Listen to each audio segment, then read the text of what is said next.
ദൈവത്തിൻ്റെ അതിപരിശുദ്ധമായ നാമം വാഴ്ത്തപ്പെടുമാറാകട്ടെ. കാരുണ്യവാനായ കർത്താവിൻ്റെ മുൻപാകെ നമ്മുടെ മനസ്സിനെ ഏകാഗ്രമാക്കി അല്പസമയത്തെ ചിന്തയ്ക്കായി ധ്യാനത്തിനായി നാം തിരഞ്ഞെടുത്തിരിക്കുന്ന വേദഭാഗം റോമർക്ക് എഴുതിയ ലേഖനം 10-ാം അധ്യായം 17-ാം വാക്യം. അതിപ്രകാരമാണ്: ആകയാൽ വിശ്വാസം കേൾവിയാലും കേൾവി ക്രിസ്തുവിൻ്റെ വചനത്താലും വരുന്നു. ആമേൻ. പ്രിയമുള്ളവരെ, നമ്മുടെ കർത്താവിൻ്റെ തിരുപ്പിറവിക്കായി കാത്തിരിക്കുന്നതിൻ്റെ വിശുദ്ധമായ നോമ്പിൻ്റെ 16-ാം ദിവസമായ ഇന്ന് വളരെ അർത്ഥവത്തായ ഒരു തിരുവചനമാണ് നമുക്ക് ലഭിച്ചിരിക്കുന്നത്. ഈ അവസരത്തിൽ നമ്മുടെ ഉള്ളിൽ നിന്ന് ഉയർന്നു വരുന്ന ഒരു ചോദ്യമുണ്ട്: എൻ്റെ വിശ്വാസം എവിടെ നിന്നാണ് ശക്തി നേടേണ്ടത്? അതിനു ഞാൻ എന്തു ചെയ്യണം? ദൈവവചനം നമ്മെ ഓർമ്മിപ്പിക്കുന്നു. ഈ തിരുവചനം നമ്മോട് മൗനമായി സംസാരിക്കുന്നു. വിശ്വാസം കേൾവിയാൽ വരുന്നു. അതെ, നഗ്നനേത്രങ്ങൾ കൊണ്ട് ദൈവത്തെ കാണാതെ തന്നെ, അവനെ സ്പർശിക്കാതെ തന്നെ നമ്മെ ഉറപ്പിച്ചു നിർത്തുന്നത് ദൈവവചനം കേൾക്കുന്ന ഒരു ഹൃദയമാണ്. നാം പലപ്പോഴും പറയുന്നു, എനിക്ക് വിശ്വാസം കുറവാണ്, ഞാൻ എത്ര പ്രാർത്ഥിച്ചിട്ടും മാറ്റമൊന്നും കാണുന്നില്ല എന്ന്. എന്നാൽ ദൈവവചനം ചോദിക്കുന്നു, നീ എത്രമാത്രം ദൈവവചനം കേൾക്കുന്നു? ഈ ലോകം നമ്മോട് ദിവസവും പലതും പലവിധമായ കാര്യങ്ങളും സംസാരിക്കുന്നുണ്ട്.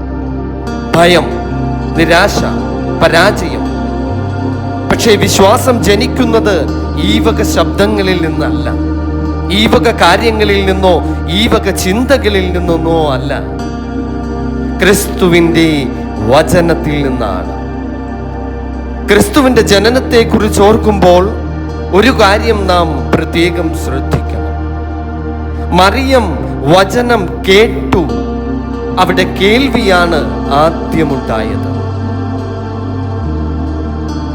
നീ ഒരു ശിശുവിനെ പ്രസവിക്കും. ഇടയന്മാർ വചനം കേട്ടു. അവിടെയും കേൾവിയാണ് ആദ്യമുണ്ടായത്. ഇന്ന് നിങ്ങൾക്കായി ഒരു രക്ഷകൻ ജനിച്ചു. യോസഫ് വചനം കേട്ടു. അവിടെയും കേൾവി തന്നെയാണ് മുൻതൂക്കം. ഭയപ്പെടേണ്ട, കേൾവിയിലാണ് തിരുപ്പിറവിയുടെ തുടക്കം. ദൈവം ആദ്യം തന്നെ അവരുടെ ജീവിതം മാറ്റിയില്ല. യോസഫ് വചനം കേട്ടു. ഭയപ്പെടേണ്ട, കേൾവിയാണ് ആദ്യം അവിടെ ഉണ്ടായത്. അവരുടെ ചെവികൾ തുറക്കുകയാണ് ദൈവം ആദ്യം ചെയ്തത്. അവരുടെ ജീവിതത്തിന് യാതൊരു വിധമായ മാറ്റങ്ങളും ദൈവം ആദ്യം ചെയ്തില്ല. വചനം കേൾക്കുവാൻ, ഗ്രഹിക്കുവാൻ, അനുസരിക്കുവാൻ. ആമേൻ. അങ്ങനെ നാം നമ്മെ തന്നെ ഒന്നൊരുക്കണം.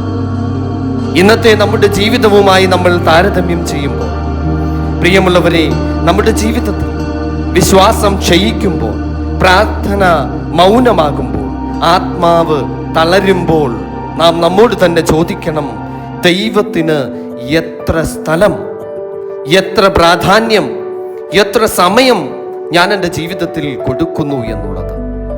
ബൈബിൾ തുറക്കാത്ത ദിവസങ്ങൾ നമ്മുടെ ജീവിതത്തിൽ ഉണ്ടായിട്ടില്ലേ?